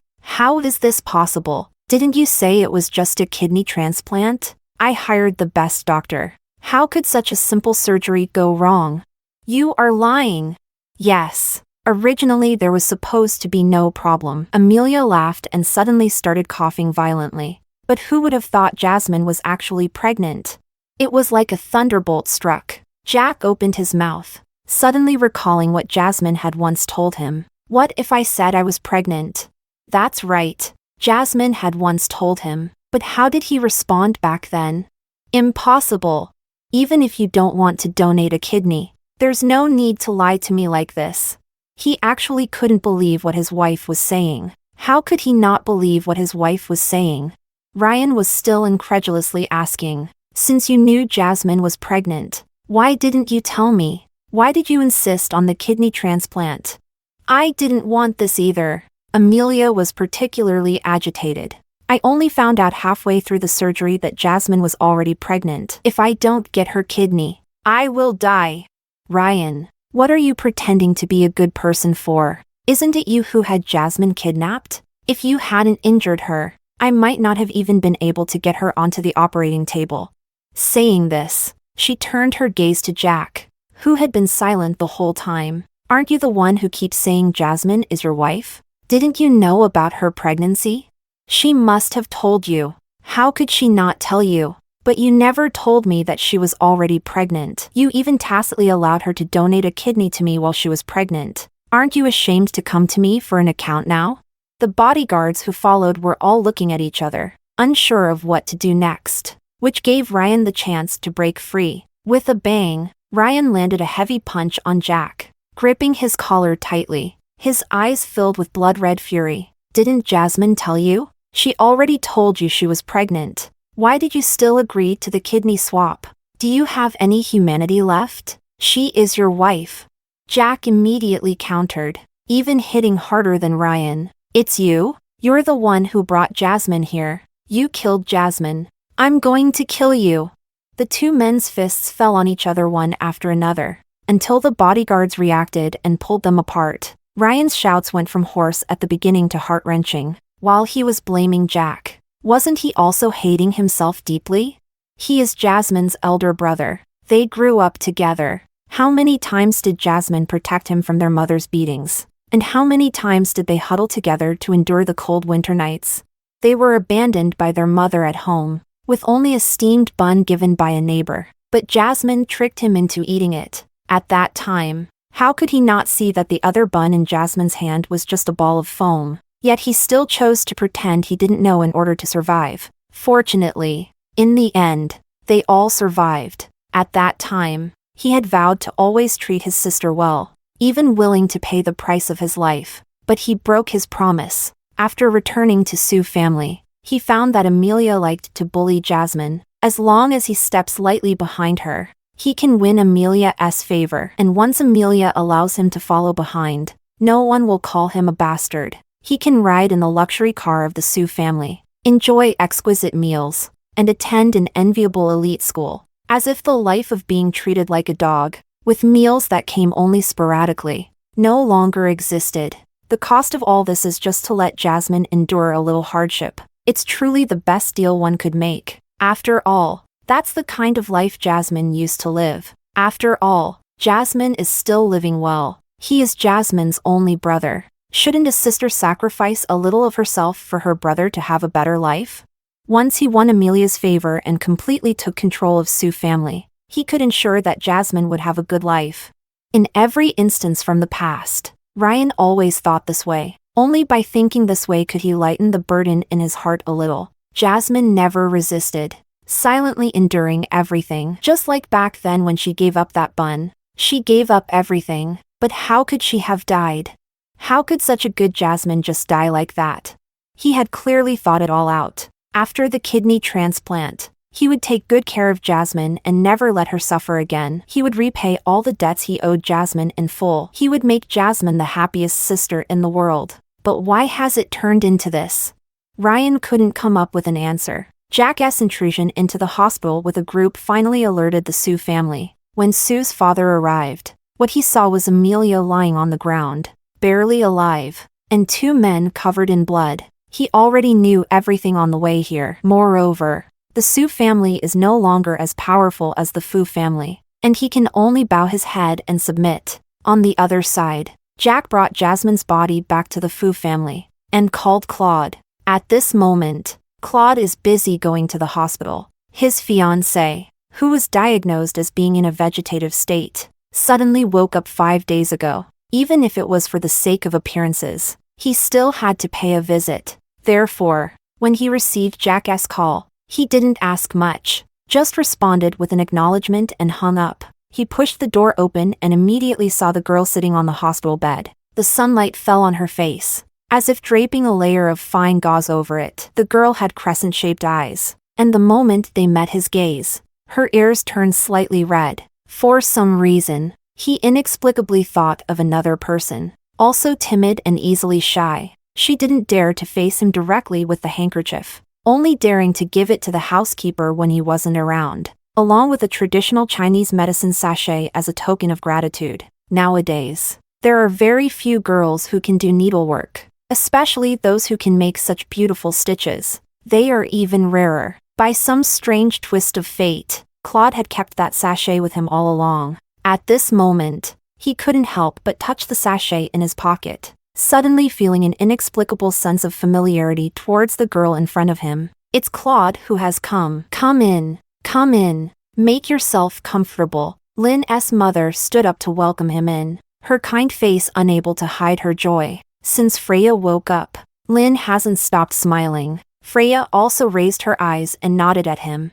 Claude then noticed that the girl's eyes were the color of amber. Extremely beautiful. He had seen many beautiful girls or women, but he had never seen such a clear pair of eyes. As a result, throughout the entire visit, Claude would occasionally let his gaze fall on the girl. Lynn was so overwhelmed with joy that she didn't notice anything, while Freya felt like she was sitting on pins and needles. It wasn't until Claude politely said goodbye that I couldn't help but ask Lynn mother, Mom, Claude, how could he come here? When she spoke that name, Freya, or rather when she returned to her own body, Jasmine's tongue nearly stumbled. Her awe for Claude was ingrained in her bones, leading her to instinctively want to keep her distance from Claude even after the body swap. Are you talking about Claude? You forgot. He is your fiancé after all. For an entire afternoon, Freya was in a state of shock. She did have a vague impression that she seemed to have been betrothed as a child, but she never expected that her betrothed would actually be Claude. She had originally thought that she would never have any ties with the Fu family again, but fate played her such a joke. Over there, Lynn's mother was still rambling on. Claude is truly a good child. Despite your poor health over the years, he has never once suggested breaking off the engagement. Instead, he makes time to visit you every week. He is good-looking and capable. The Fu family's business is thriving under his management. Countless girls want to get close to him, yet he has never paid them any attention. Even gossip magazines can't catch any rumors about him. More importantly, he knows how to be grateful. When he took over the Fu family business, many people were eyeing it. Your dad, thinking of Fu old master's request, helped him a few times. It was just small matters within his capability. Yet he remembered all of them. Over the years, whenever he had good projects, he never forgot our family. Although Freya just returned to this body, she understood that among the wealthy, it is mostly a community of shared interests. It seems that the Lin family and Claude are tightly bound together. Seeing her daughter show hesitation, Mother Lin immediately explained, Freya, Mom says that these do not mean you have to marry Claude. If you don't want to, Mom promises, she will absolutely not force you. You are the apple of your mother's eye. You have no idea how your mother has been living all these years. As she spoke, she began to cry again. Freya quickly embraced Lin's mother. In the days after she woke up, Lin's mother was filled with joy and was also very careful in taking care of her. She saw it all. She even regretted why she had repeatedly rejected the system's suggestion to return to her original self for such a scumbag like Jack. If she had agreed earlier, there wouldn't have been so many subsequent issues, and her mother would have had fewer days spent in tears. To be honest, when she was strapped to the operating table, she truly thought she would never return. Fortunately, the system appeared just in time, allowing her to return to her original body. Unfortunately, after she returned, the system never appeared again. Originally, she wanted to properly thank the system. Her body had been asleep for 20 years, yet all her organs, height, and weight had grown normally, which must also be the system's doing. The comatose patient actually woke up, and since Freya awoke, all her bodily indicators have been returning to normal at an astonishing rate, leaving medical experts in awe. There are often academic big shots who quietly study her case under the guise of consultations. Freya is not at all opposed. She has always been interested in medicine and hopes to save more people in similar situations through her own research. So, from time to time, she would discuss the details of medication with experts. Claude was inevitably a bit shocked when he heard it in the corridor. How could Freya, who has been in a vegetative state since the car accident when she was 6, have any knowledge of medicine? However, he did not ask much, but instead, when Lin unintentionally mentioned it, he covered for Freya. Every time I come, I read some medical books to Freya. Perhaps she has subconsciously absorbed some of it. Freya always looks at him gratefully, thanking him after Lynn's mother walks away. Why are you thanking me? Freya realizes she seems to have exposed herself again, her ears turning red with embarrassment, her tongue stumbling. Claude has enjoyed the little rabbit's awkwardness enough. Feeling relaxed and promptly stopping, is Freya thanking me for coming to see you every week, right? With a step down, Freya quickly goes along with it, nodding vigorously. So, Freya really likes me to come see you, doesn't she? At this point, the little rabbit's ears turned completely red, and she refused to speak to Claude anymore. Suddenly, a cake appeared before her eyes. It was from the cake shop she used to love the most. Freya's eyes sparkled with surprise that was hard to express. How did you know I like this? The little rabbit holding the cake was so happy that it almost buried its entire face in it. Because I also like the cake from this shop. When I was a child, my mother often bought it for me every time I ate it. I felt very happy. I once shared a cake with a little girl. The little rabbit's movements immediately stopped, and its breathing became rapid. Is that so? Claude certainly did not miss Freya's blunder, continuing to narrate with a tone of reminiscence. I still remember that little girl was very pitiful. In the dead of winter, she was forced to jump into the pool to retrieve a needle. She was dressed so thinly, standing by the shore, her whole body trembling. So, I stopped her. I also gave her a piece of cake. At first, Freya could still try to suppress the panic in her eyes. As Claude gradually brought up the past, she could no longer control her emotions. It's you? So that person that day was actually you? In contrast, Claude's tone seemed calm and gentle. Of course it's me. It has always been me from the beginning to the end. It's just that the little girl kept her head down, probably didn't even recognize my face. No wonder Jack would firmly believe Amelia is kind, while she is the one who harbors resentment and targets Amelia as a villain. Freya had doubted countless times how the person who saved her from Amelia could think that the murderer was a pure white lotus, untouched by filth. It turns out that the person who appeared there back then was not Jack at all. All these years, she realized she had been mistaken from the very beginning. Thinking of this, Freya couldn't help but laugh out loud. She laughed at her own foolishness over the years and also at herself for having doubted so many times yet never confronting Jack even once. It wasn't until she finally calmed down that she realized she was now Freya, and she really shouldn't have been so agitated over Jasmine's matter. And she began to feel lost again. However, Claude just silently stared at her for a long time, and finally patted her head, revealing a meaningful smile. I'm glad we can share the same secret. Ever since Freya started to improve, Claude has been making time to come to the hospital almost every day to accompany her during rehabilitation. Sometimes he would bring her some small desserts, other times it would be a little bunny toy. But more often than not, Claude was tied up with endless phone calls and unmanageable paperwork. But those work-related matters, he always finds time to handle them quietly. Freya woke up to see such a scene. Claude quickly hung up the phone, smiling apologetically at her. Did I wake you?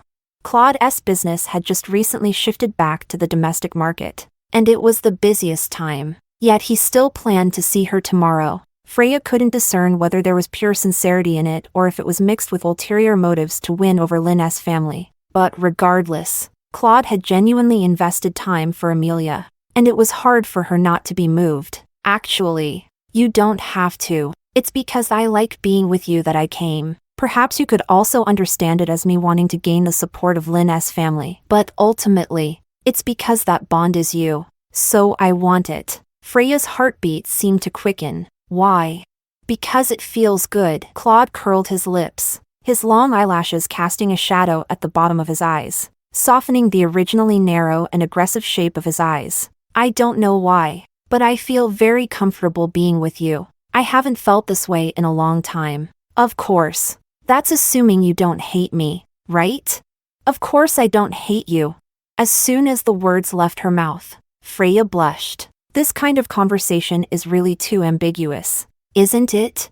It was already evening when Claude finally reopened the video he had received on his phone. The video was from many years ago, but everything that happened in the footage was still shocking. Claude's eyes instinctively lowered. In the next moment, he sent the video to Jack. Ever since he witnessed Jasmine's corpse with his own eyes, Jack has become completely unhinged. He built a freezer in his home, going nowhere each day, just sitting inside with Jasmine's corpse. The servants in the villa saw through the glass window that Jack looked pale, his cheeks sunken, and his eyes bloodshot, often screaming as if he were going mad, which frightened them away. Fu's father was extremely dissatisfied with his recent days of absence, originally planning to give him a good lesson. It was as if he could see his son's soul being pulled away, holding on to a corpse. Feeling a mix of emotions, he ordered someone to pull Jack out of the freezer. In the scuffle, a box that had been burned almost completely fell from Jack's arms. That was something Jasmine once treasured like a gem. Jack had seen her many times cradling that box, patiently and meticulously tending to the things hidden inside. Jack leaned in to take a look and found that what was inside were merely trivial items, the most valuable being the ring from their wedding. But that ring is just a plain band. Jasmine's reason for marrying over was not honorable. The Fu family wouldn't care whether she had a wedding ring. The Su family was even less concerned. So, that ring was still made by Jasmine at the silver shop herself. What are you still keeping these things for? You will get better ones in the future. Jasmine held the box close to her chest. These are the most precious gifts you have given me. Nothing can replace them. But this box, which Jasmine held as a treasure, has now been burned beyond recognition. The things inside have long been swallowed by the sea of fire, and only this box has miraculously survived. Jack fell to the ground without any dignity, just to catch that box. He once said he would give Jasmine better, but he broke his promise. This box is his only thought. He absolutely cannot let it suffer any further damage. Fu's father saw him like this and could only helplessly wave his sleeve and leave. He is not the only heir for Jack. The company can continue without Jack. Jack held the box alone, his eyes vacant, not knowing what he was thinking. It was only when the phone rang that his thoughts were finally pulled back. At the top was a message from Claude. Opening it revealed a surveillance video. The footage wasn't very clear, but you could hear the voices of Amelia and Ryan. Are you sure this medicine works? This is my last chance, and I don't want to marry that useless cripple. Of course. I've already arranged everything. Just now, while making small talk, I had Jack drink that spiked glass of wine. At this moment, I've also deliberately created an opportunity for Jasmine and Jack to be alone together. We just need to wait for the right moment to catch them in the act. Even if Jack notices something unusual afterward, he will only think that Jasmine drugged him. No one will suspect us. At the moment the video ended, Jack's phone also fell to the ground. It turns out, it was Ryan who drugged him. It turns out, Amelia never wanted to marry him in the first place. It turns out, all these years, he had wronged Jasmine, but he clearly knew what a kind and soft-hearted person Jasmine was. When everyone abandoned him because of his disability, only Jasmine bravely and resolutely stayed by his side, constantly giving him hope, which allowed him to have the chance to stand up again. How could such a pure and flawless girl possibly drug him just to marry into a wealthy family? Yet he didn't even have a doubt, believing Amelia and Ryan's lies.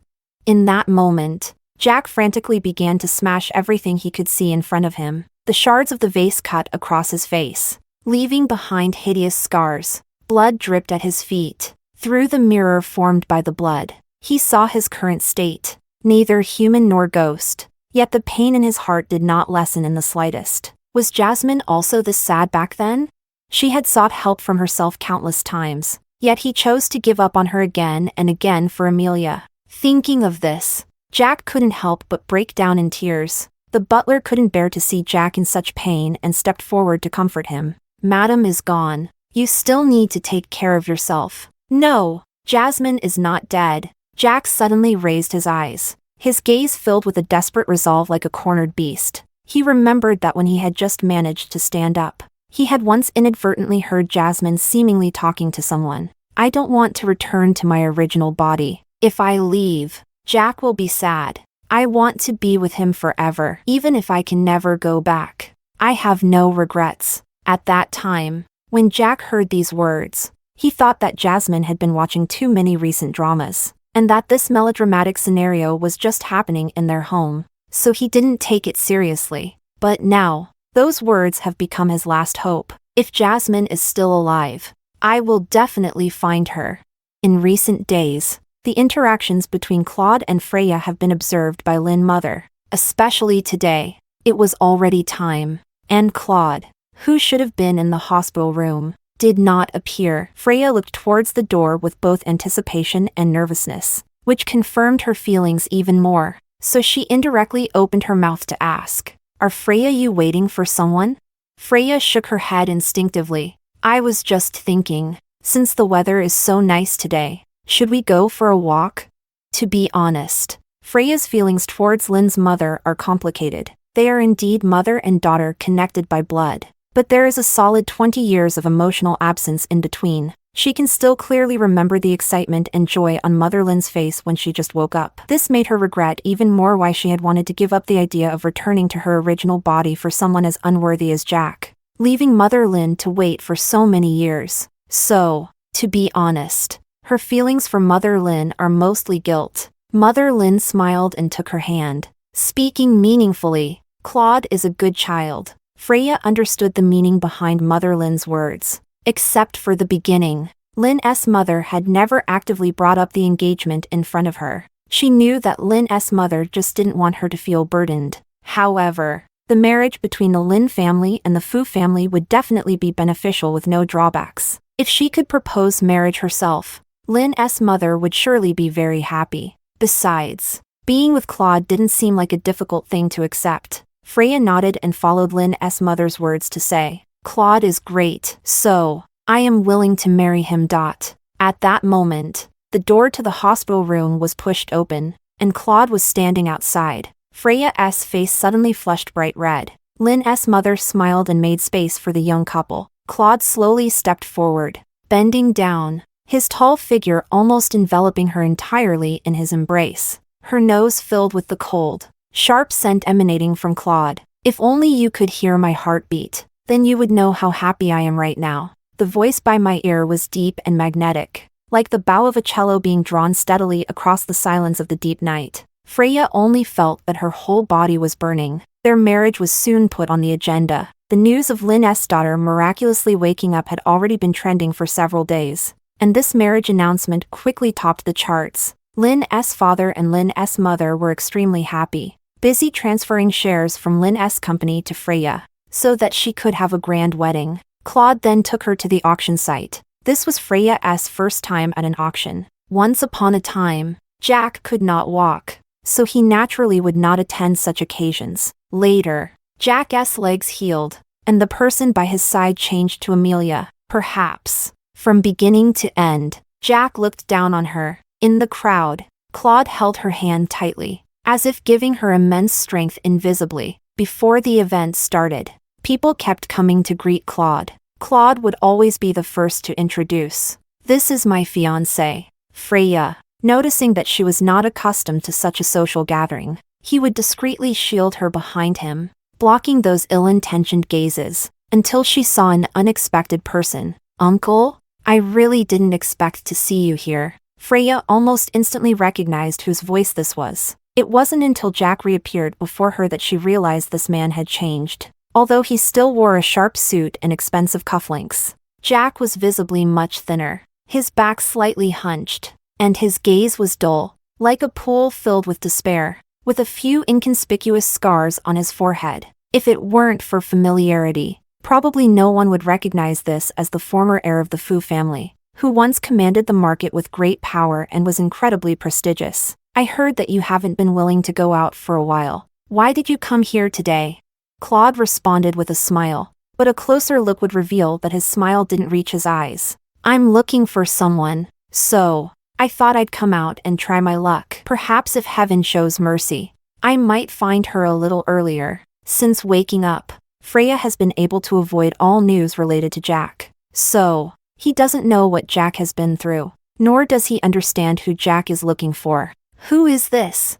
When Jack's gaze fell on her, she couldn't help but be startled, gripping Claude's hand tightly. Freya's panic was actually well controlled. There was no sign of anything unusual in normal social interactions, but Jack happened to notice the anomaly. The woman in front of him was someone he clearly didn't know. Yet for some reason, he couldn't take his eyes off her. It was as if he had known her before. Claude timely blocked Jack's probing gaze. This is my fiancée, Freya. The auction will start soon. Jack, no matter how reluctant, could only return to his seat. Freya then realized that she had gripped Claude's hand too tightly just now, leaving an imprint in his palm. I'm sorry. She had just wanted to let go, but was held back by Claude. It's okay. I like the feeling of being depended on by you. How can this person look so cold-hearted, yet at any moment can say such cheesy love words?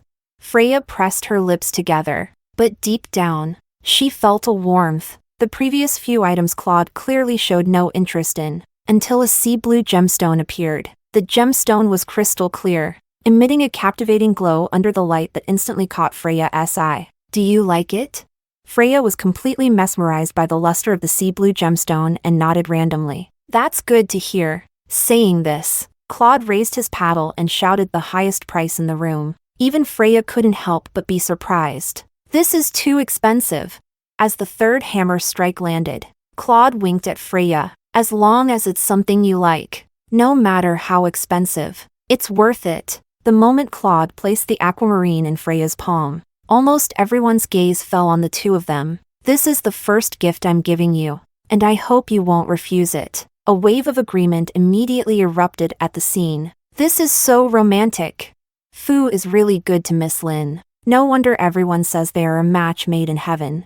I used to think Fu was indifferent to women, but it turns out he just hadn't met someone he liked. Look at him now. His eyes are practically sparkling. For some reason, upon hearing these words, Jack, standing among the crowd, felt a tightness in his chest. His gaze was fixed firmly on Freya, hoping she would refuse. But the outcome disappointed him. Freya accepted the gem, and then planted a kiss on Claude's face, blushing, and said in a voice that was almost inaudible, "Wishing you a happy birthday." Claude gently touched his face, feeling as if the place where he had been kissed had blossomed into a flower. Thank you. This is the best birthday gift I have ever received. Jack originally wanted to go up and talk to Freya again, but there were too many people around Freya and Claude. By the time he squeezed in, the two had already gotten into a car and left the scene. As soon as he got home, Jack started frantically searching for information about this Lin family heiress. He discovered that Freya's awakening time coincided remarkably with the time of Jasmine's death.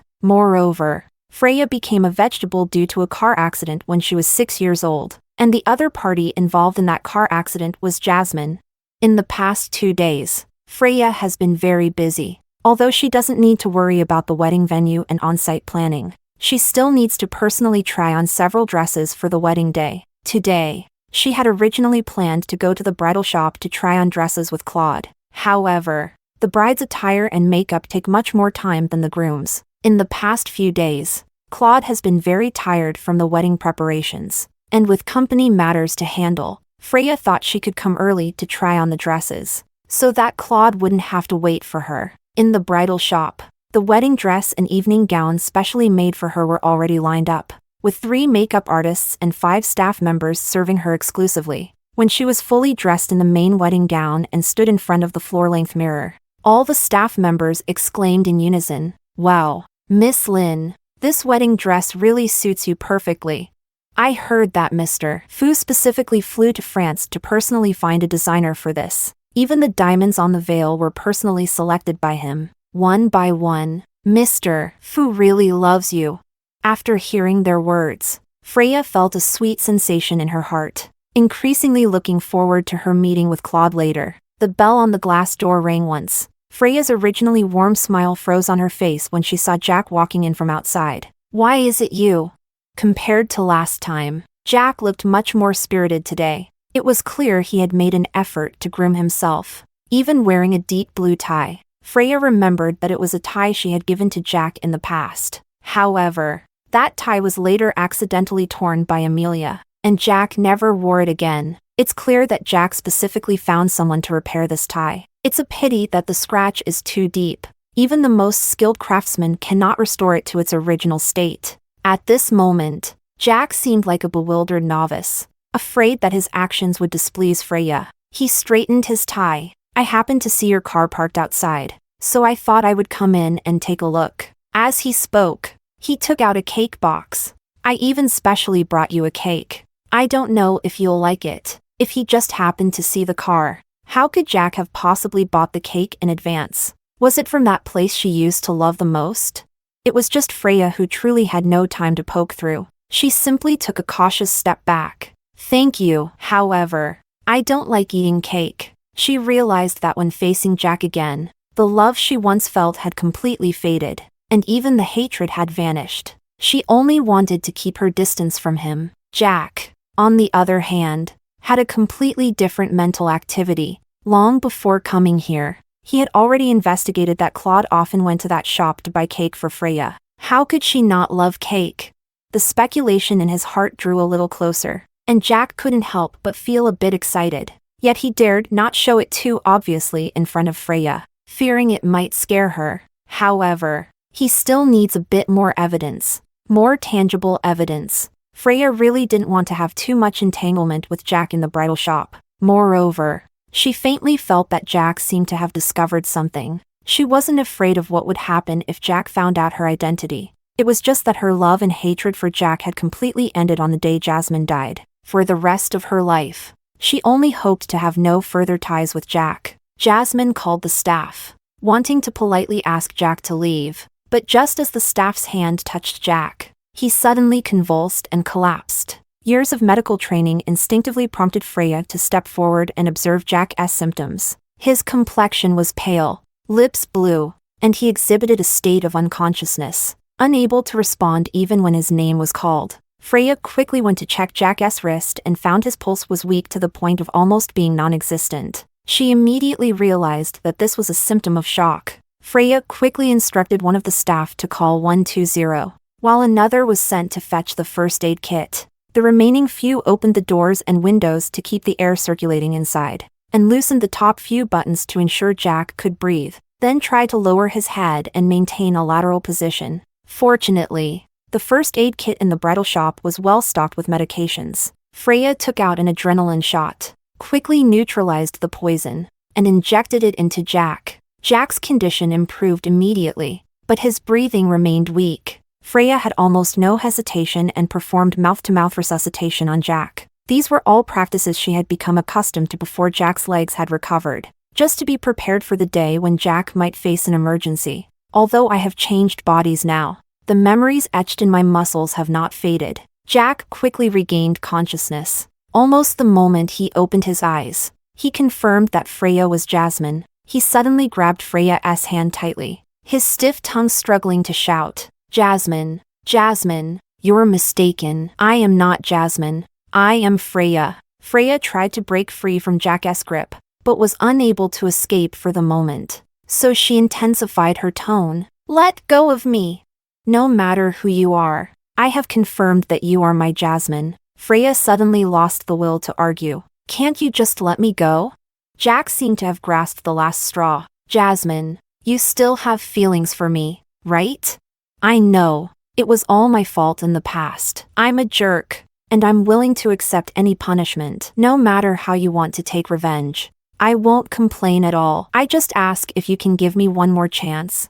I really can't lose you. I would die." These words, Jack seemed to have practiced in front of a mirror countless times. Every time, he hoped to receive the response he desired. But each time, all that responded to him was silence in the room. Do you know? A person's life is very precious. For a moment, not knowing Freya's intention in saying this, Jack could only nod in agreement. Jasmine has no feelings for you anymore, and it is absolutely impossible for her to return to your side. So, if you can casually mention death, then you are not worthy of living. Jack had never known that Freya could say such cruel words, but he still refused to give up.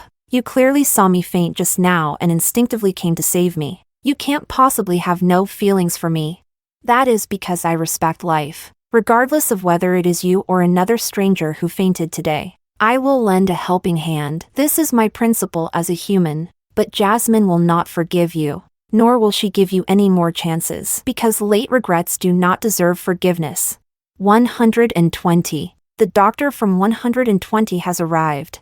When such a big incident happened in the fitting room, the store manager nearly broke a high heel while rushing in. As a large number of medical staff poured in, Jack's cries were gradually drowned out by the crowd. Jasmine, Jasmine, you shouted the wrong name. Another hand forcefully intervened to block Jack and pulled Freya into an embrace, the voice laced with sarcasm and displeasure. You have forever lost Jasmine, and Freya is now my fiancée. At that moment, Jack's eyes were filled with despair and unwillingness, yet he still tried to reach out to Freya, but Freya merely glanced at him indifferently before throwing herself into Claude's embrace. She wore a wedding dress, like the most beautiful bride in the world, rushing unhesitatingly into her husband's arms. When Claude and Freya walked out of the bridal shop, the outside was already crowded with people, and many media reporters were taking pictures inside with their cameras. That afternoon, the news of the Fu family's eldest son being rushed to the hospital due to a sudden illness at the wedding dress shop made the front page of the newspaper.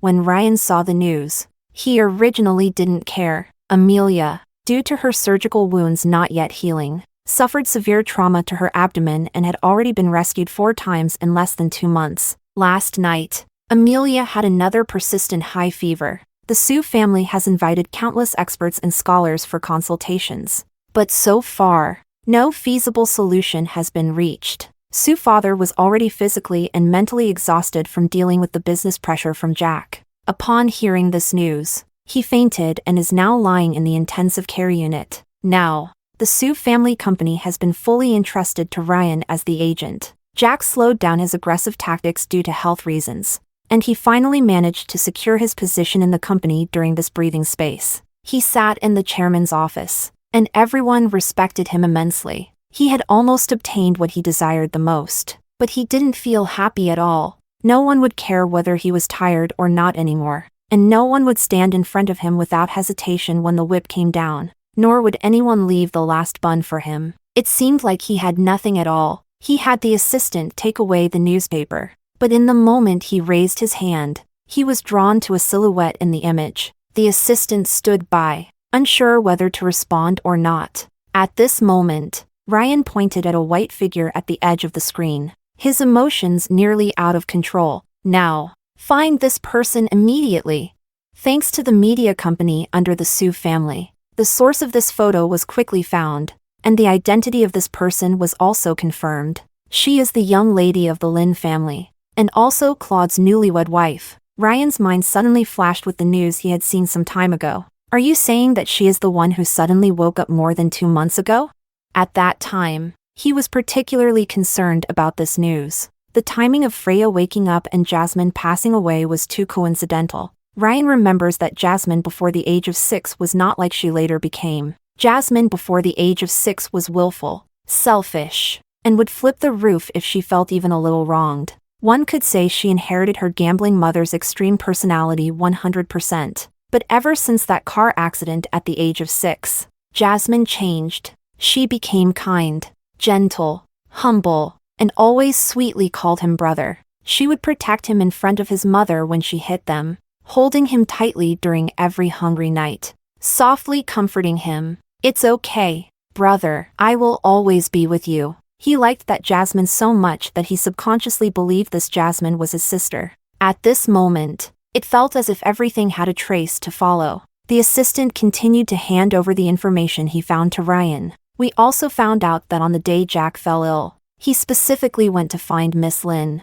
Seeing Jack holding the cake, Ryan immediately instructed his assistant, "Go prepare. I want to meet Miss Lin." The assistant looked somewhat troubled. The engagement between the Fu Lin families is imminent, and the schedule is packed, so it might be difficult to meet her. Unless we can find out the places Miss Lin frequents, perhaps we can create a chance encounter. Ryan's eyes flickered. Perhaps. There is indeed such a place. In the cemetery, Freya placed a bouquet of flowers in front of Bella's tombstone. Her wedding is in 2 days, so she came specifically to tell Bella this good news. The tombstone of Bella smiled happily, her eyes bright, just like every time she protected her in the past. "Bella, don't worry. Claude is a very good person. I think I will be happy with him." As she spoke, she unconsciously touched the blue gem around her neck. The edge of the gem was engraved with her name. Claude said, "This way, everyone will know that this precious gem belongs to you. I am also the same." Lost in thought, Freya couldn't help but blush. A commotion came from behind. Soon, a voice fell into her ears. "Jasmine? Jasmine, is that you?" Ryan stood not far away, his eyes filled with disbelief and wild joy. "You really are still alive?" "No, Jasmine is already dead. You killed her with your own hands. Don't you remember?" I didn't. I didn't know you were pregnant at the time. I'm your brother. If I had known, I definitely wouldn't have." There aren't that many ifs. If we say that for Jack, Freya has no love or hate, then her feelings for Ryan might be a bit more complicated. Growing up, Freya had no feelings for her gambling and morally bankrupt mother, and she loathed Sue's father even more, so she always regarded Ryan as her only family. In the past, she thought family was about mutual support, but Ryan told her that blood relations are merely tools for exploitation. If that's the case, then she doesn't want this brother anymore. "Jasmine, do you really not want your brother anymore?" Ryan doesn't believe his sister would abandon him, but she is the best sister in the whole world. From the day you started following Amelia and called her sister, you should have known that Jasmine was no longer your sister. You helped Amelia bully her, even encouraging her to willingly become Amelia's dog. You keep saying that making her submit is to spare her some bullying, but deep down, you know what your true motivation is. You just wanted to win Amelia's favor and conveniently draw a line between you and Jasmine. You want to no longer be hungry. You want to no longer be bullied. You want to attend a prestigious school. You want money. You want power. So you use your own sister as a bargaining chip. What makes someone like you think you have the right to seek forgiveness? At this point, Ryan could no longer control his emotions and began to break down in tears. I really didn't mean to. I just didn't want to live the old life anymore." "Yes, you have already gotten everything you wanted. You should be satisfied now," Freya said softly. "Ryan, you are selfish and vain. Jasmine will never want a brother like you. This sentence was like a sharp sword, deeply piercing Ryan's heart, but he still held on to the last glimmer of hope. "Now that Sue Corporation is in my hands, as long as you are willing to forgive me, I am willing to exchange the entire Sue Corporation for it."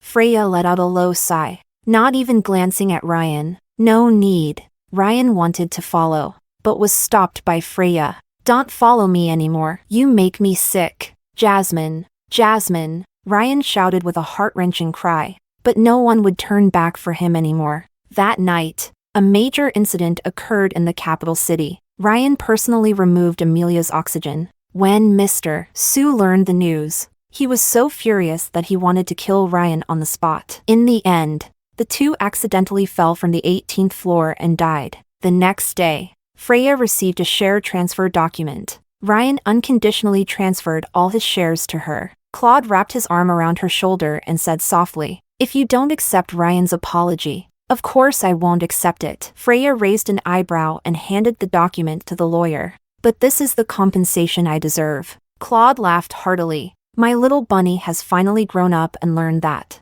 no matter the situation, one should always prioritize their own interests." Passing by the mall, Freya stopped in her tracks and mysteriously said, "I have a wedding gift to give you. Claude was taken to a store. The clerk held out a box and presented it to Claude. Upon opening it, inside was a blue gemstone cufflink. The shape of the cufflinks is very special, resembling two rabbit ears. Claude noted the words engraved at the bottom. It was indeed his name. "I certainly don't have Fu's level of generosity, nor do I know if Fu would even like it."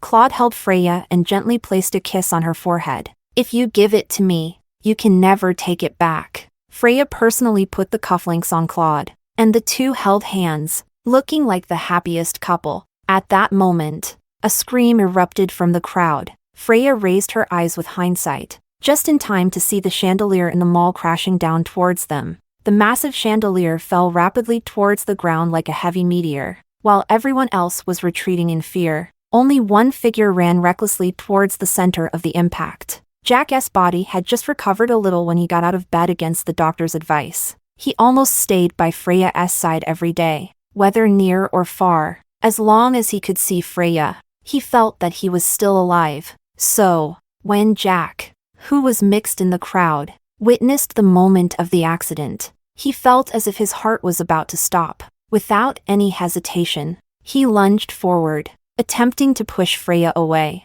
At that moment, he had only one thought in his mind: Jasmine cannot die. He had already caused Jasmine to die once. He could not bear to watch Jasmine be harmed again. In the blink of an eye, his hand was almost about to touch Freya. However, Freya never once glanced in his direction. She didn't even notice his approach, but was completely focused on Claude beside her. She wanted to protect Claude, but just as her hand reached out, she was Claude wrapped in his arms. That was a posture of protection that disregarded everything. How fragile the human body is. How can it withstand a chandelier falling from above? Yet even someone as shrewd as Claude could no longer weigh the pros and cons at that moment. All he knew was that he had to protect Freya, no matter what the cost. With a clang, the chandelier fell to the ground. The anticipated pain did not come. When Freya opened her eyes again, what she saw was Claude's gentle face. "Are you okay? What about you? Are you okay?" Freya frantically began to check Claude for injuries on his hands, back, and legs. Fortunately, the chandelier was intercepted by several banners as it fell, just missing them, and Claude only had a small cut on his arm from the shattered glass. Seeing the wound oozing blood, Freya felt both relieved and terrified, unable to hold back her tears, leaving Claude at a loss. It wasn't until the mall's medical personnel arrived that Freya realized there was still another person in the accident zone. Unexpectedly, Jack was the one who was hurt the most. His back was scraped by dozens of shards of glass, and his clothes were already soaked with blood. Freya was somewhat incredulous. It turned out that the figure rushing over at that moment was actually him. "Thank you. Whether out of politeness or sincerity, Freya expressed her gratitude to Jack. Jack shook his head. He had already seen clearly how much of a fool he was. He wanted to protect Freya, but Freya didn't need him at all. By her side, there was already another more suitable choice. Tears slowly flowed down the corners of his eyes. When he was lifted onto the stretcher, Claude also came to help. Suddenly, Jack asked the question he had always wanted to ask. "Why did you tell me the truth? You should have known that Freya is Jasmine. Not telling me, avoiding my entanglement. Isn't that more to your liking?"